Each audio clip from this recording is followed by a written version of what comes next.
Hey guys, today's video is going to be a little bit different than usual. I'm going to be giving you an anti-skincare guide for the summer, the quickest way to destroy your collagen and ruin your skin during the summer months. It's not just the sun you have to watch out for. Let's get into it. Aloha and greetings from Hawaii. I'm sitting under a mangrove and I'm by the beach and the waves are very loud, which is why I have my mic held in my hand. So hopefully we'll be able to get through this video without any storms, rain, or any wildlife coming to get in the way of this video, but we're just going to flow with it. How does summer affect your skin? During the warm summer months, the heat can exacerbate many dermatologic issues, including melasma, rosacea, acne, and any inflammatory dermatoses. Melasma is one of the most common ailments that I see in my office when people come in during the summer months having their hyperpigmented patches accentuated and worsened. Now, why does this happen? The heat causes vasodilation in the skin, and vasodilation is when the blood vessels open up to provide more blood flow to the skin to help dissipate heat as a cooling mechanism that our body has. And when that happens, the increased blood flow goes to the melanocytes, which are the pigment producing cells in the skin, and gives them more nutrients that makes them revved up and more active, and they secrete more melanin.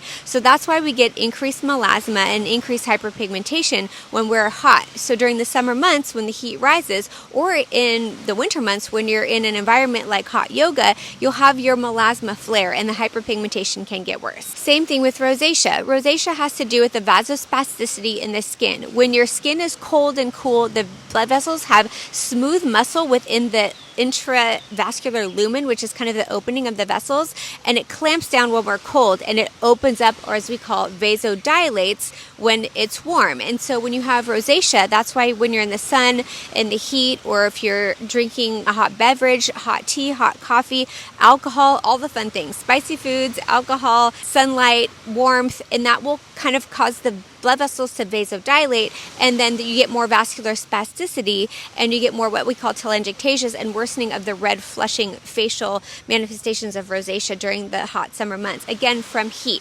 So with whether it's melasma, rosacea, or even acne, anything that has to do with inflammation or increased blood flow to the skin for whatever the trigger, mainly heat, it can worsen these dermatologic issues. So vasodilation is when the lumen of the blood vessels open up, more blood flow to the skin, more stimulation of your melanocytes, more vasospasticity and flushing with rosacea, or it vasoconstricts. It gets colder and the smooth muscle cells inside the blood vessels clamp down to shunt less blood to the surface of the skin. Sorry, there's like mosquitoes and bugs and chickens and dolphins all over the place. I'm like in the wild. Hopefully it doesn't start raining. So the UV index during the summer can affect the skin. Now, how does UV light affect the skin? UV light breaks down collagen, breaks down elastin fibers, and it causes more inflammation in our skin. And the breakdown of collagen and elastin fibers, which are the extracellular matrix proteins in our skin that gives skin that smooth, bouncy, tight, firm turgor, once those break down, you get laxity, you get fine lines, you get wrinkles, you get stretched out pores. If you have existing acne scars, those become accentuated because of the increased laxity in the skin. So the UV light, when there's a higher UV index in the summer months, because the days are longer and the rotation of the earth exposed to the UV light emitted from the sun is stronger, we get more of that collagen breakdown. We get more of those elastin fiber breakdown, and we get increased inflammatory cascades in the skin, which can be worse for a lot of dermatologic conditions like seborrheic dermatitis, rosacea, acne, and so forth. And also, you're getting collagen and elastin breakdown, which is going to age you faster. Now, changes in humidity levels and how this affects the skin. Now, this depends on where in location you are at the time. Right now, I'm in Kauai, and the humidity in the moisture index in the air is about 85 to 90%. So my skin feels smooth, it feels hydrated, it feels plump, it feels nourished. But if you're in an arid area, especially in the summer months, like in the desert, where the humidity drops, and then you combine that with going into an air-conditioned room, which further depletes the atmosphere of hydration and humidity, the skin will lose its water content, and the transepidermal water loss will wreak havoc on the skin. The barrier will become impaired, your skin will become dry and itchy. It will also break down collagen, which can accelerate aging, and it can do a lot of other things as well. So you have to make sure that you are in a humid area, especially in the dry summer months if you are in the desert or you're at altitude, and try to get like a humidifier or an air mister to maintain that hydration in the atmosphere that is going to have benefit on the skin. So during the summer months when you're in AC or air conditioned rooms, just make sure that you are offsetting the drop in humidity in the atmosphere by drinking plenty of water, or things not to do to make your skin worse: don't drink your water, get dehydrated, and also be in air conditioned rooms that are taking that moisture out of the air. Summer pollution and how that affects the skin. Pollution rises and accelerates and is worse in the summer months because of the heat and the molecules bouncing around in the atmosphere. There is more pollution and there is more exposure to the skin to environmental toxins and pollutants in the summer months because of the heat. Heat makes molecules bounce around more. It brings them more out of solution, evaporates them, and gets them into the atmosphere to where they contact the skin and can release free radicals. Free radicals are like little carpet bombs that are bouncing around inside the dermis, inside the epidermis of the skin, and in the dermis, in the reticular and papillary dermis, where all the extracellular matrix proteins are, like collagen and elastin, get broken down by these little fire bombs that are bouncing around in the skin and destroying collagen and elastin. When you destroy your collagen and elastin, skin gets laxed, it gets weathered, it gets weather beaten, acne scars get stretched out, pore sizes get stretched out, fine lines and wrinkles become accelerated and accentuated and more dramatic in their appearance because of that loss of structural support of the skin.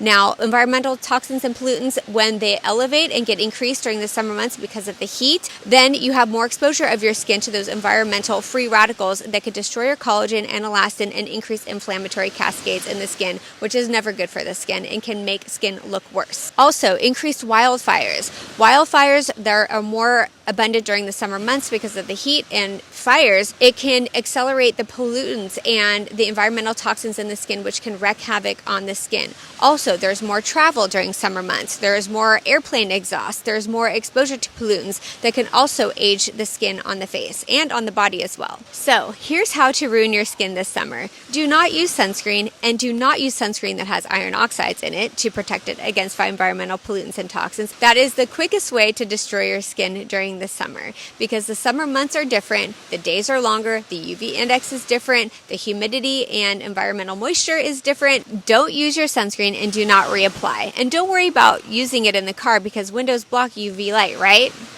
So if I wanted to destroy my skin this summer, I wouldn't use sunscreen. I definitely wouldn't reapply. I definitely wouldn't use HelioCare, which has polypodium leukotomas in it, which is an internal sunscreen with multiple antioxidant activity and benefits of the skin. I definitely wouldn't use that, and I definitely wouldn't apply sunscreen when I'm in the car because UV light is blocked by the windows. In next week's video, I'll go over changes you can make to how you use your sunscreen during the summer months, what actives to look for, what are some of my favorite sunscreens, and how to apply and reapply safely and effectively throughout the summer. Also, if I wanted to destroy my skin, I wouldn't change my skincare routine to adapt to the summer months because the same skincare routine should apply for year round. Like I mentioned before, summer conditions are different each time of season, and so your skincare routine should adapt to the changes in the season. And in next week's video, I'll go over things that you can do to adjust your skincare routine that adapts to the change in season. In today's video, I'll discuss what not to do, but in next week's video, I'll give you a play-by-play instructional guide on how to change your skincare routine to adapt for the summer months. So using actives and not prioritizing sunscreen. If I wanted to destroy my skin this summer, I would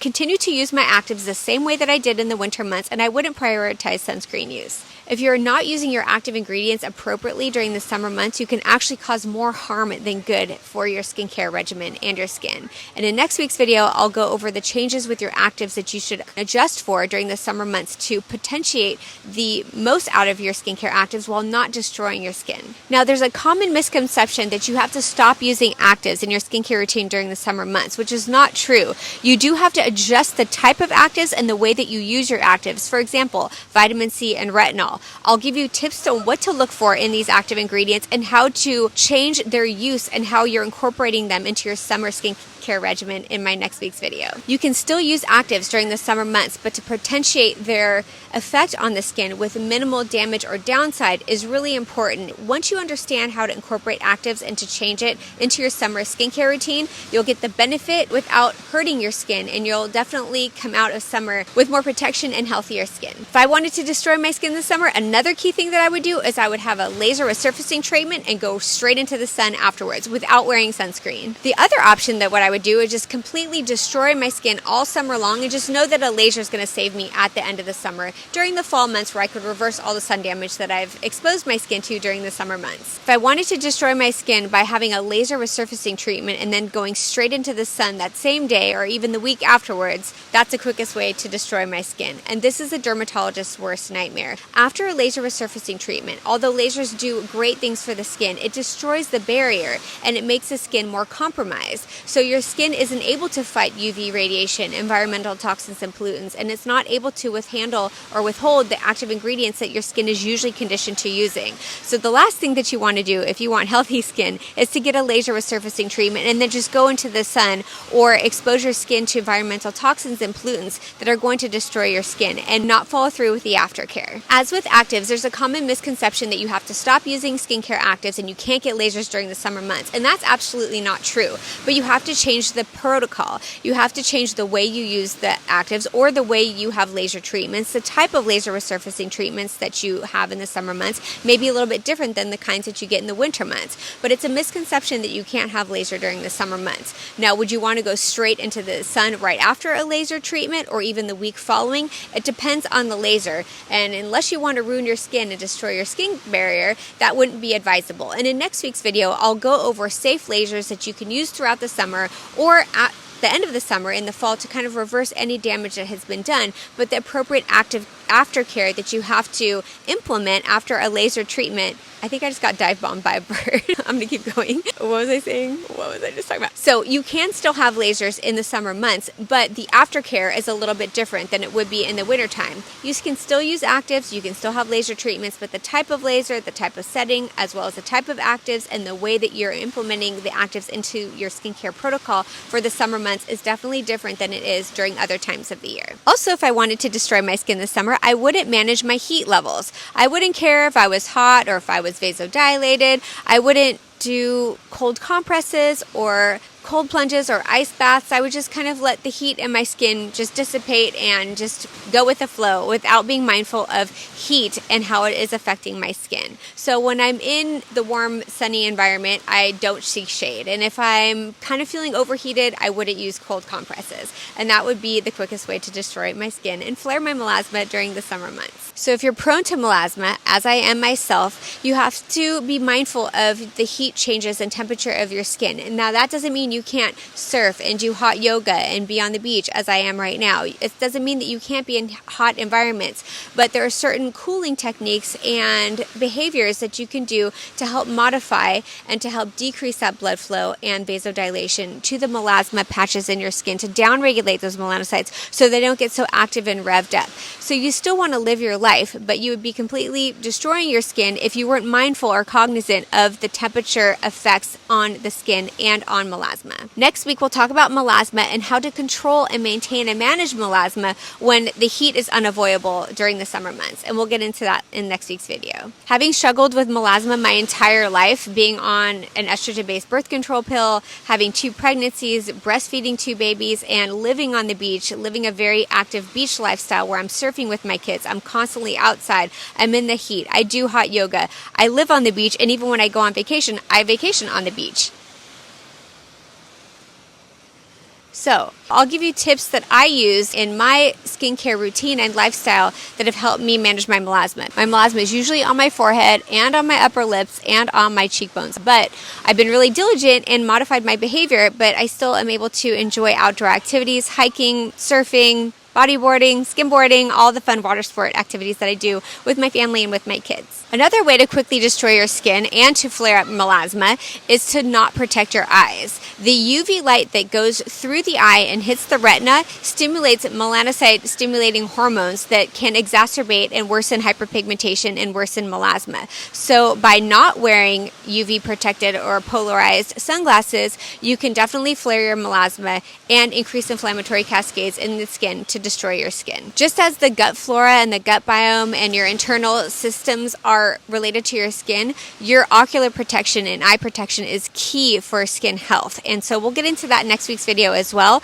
But using eye protection and sunglasses, especially UV protected sunglasses, is really important. So if you don't use them, you're going to destroy your skin. Use heavy moisturizers in the peak heat of the day. So using heavy, thick, occlusive moisturizers and lotions and creams that are going to occlude your follicles and that are going to not allow your skin to breathe, that's going to clog your pores, and it's going to flare acne, it's going to flare rosacea, it's going to flare pro-inflammatory cascades that are going to age our skin faster. The quickest way to ruin your skin in the summer months and to flare all the dermatologic conditions that you may be suffering from is to use a thick, heavy, cream-based moisturizer or hydrator. When you use these thick, occlusive hydrators during the warm summer months, especially when there's increased humidity, or even if there's decreased humidity, if you're using these thick, occlusive hydrators and creams, your skin can't breathe. Your eccrine glands get occluded, which means the sweat that is used to go onto the surface of the skin as a cooling mechanism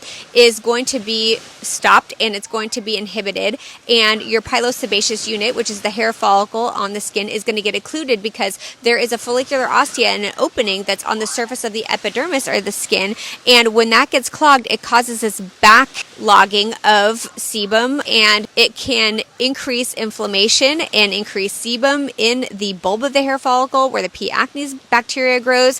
And then once there is pus and cellular debris that can't escape out because of the vasodilation and the occlusive heavy creams and moisturizers, then there is a increase in the P. acnes bacteria, sebum, cellular debris that gets leaked into the dermis, and it recruits all these pro-inflammatory cascades, all these PMNs, which are polyneutrophils and lymphocytes, and increased pustule formation and inflammation, comedonal, non-comedonal acne. Occlusive heavy creams in the summer is like the kiss of death for your skin. And so using lighter moisturizers are what you would want to kind of go to in the warm summer months, especially when the humidity and the heat is elevated. And I'll get into that a little bit more next week. But the fastest way to ruin your skin and to worsen acne and pro-inflammatory cascades in the skin is to use a thick, occlusive, heavy cream in the warm, humid summer months. Another thing that you could do to quickly ruin your skin in the summer months is to not properly wash your face. Letting all the layers of sunscreen and all the sweat, oil, dirt, debris, sweat that has sat on your skin all day long just sit on your skin, because it's going to increase inflammatory cascades.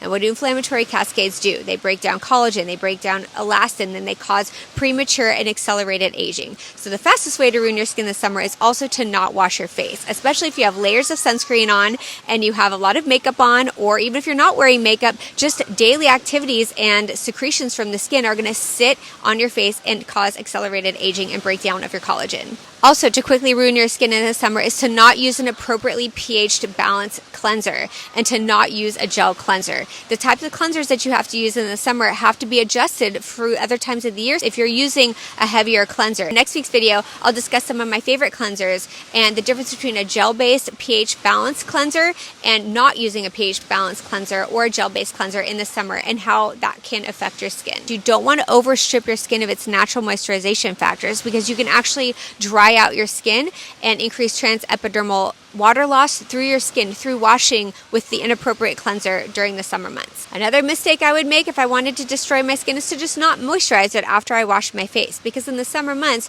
why would you have to moisturize after washing your face? It's summer, right? Absolutely not true. That's the quickest way to destroy your skin. And so you have to understand what light moisturizers are impactful and the most important during the summer months, especially after washing your face, because it's a misconception that you don't have to use a moisturizer during the summer months, but it has to be the right type of moisturizer, a light, non-occlusive moisturizer, which I'll get into next week's video. Last but not least, the thing that I would do to destroy my skin is to just not live my life, stay indoors, because I don't want to be out in the sun, and I want to be like all these dermatologists on Instagram where they're like bundled up with hats and visors sitting under a tree and not living their life and not surfing and being outside and in the sun and doing water activities. That is the worst way to ruin your skin, because your mood, your happiness, your mental health is going to tank. Your cortisol levels will probably increase because you're not releasing your stress, and that is the quickest way to ruin your skin. Although you think you're doing a good thing by staying indoors and protecting yourself and not going out during peak sunshine hours, that's not the best way to live your best life, and it's not the best for your mental health and your overall well-being and mood status. I want you to live your life. I want you to surf, swim, be outdoors, feel the sun on your face. That's okay. I may be the only dermatologist who thinks that way, but I'm 47 years old. I've been surfing and living on the beach since I was a kid, and I've been able to maintain optimal skin health despite being active and outdoors and a beach person. And so I want you guys to live your life, but I want you guys to know what tools and daily life habits that you can implement to have the best skin of your life while living the best life and being outdoors, soaking up the sun, and not spending your life or your summer or the summer months hiding under a tree with a visor. So that wraps it up for today's video on my anti-skincare guide on how to ruin your skin this summer. In next week's video, I'll go over all the key components of a skincare regimen, how to implement the safest, best, most effective skincare routine, and optimal skincare life habits that will ensure you to have the best skin of your life and the best skin at every age. All right, aloha and mahalo.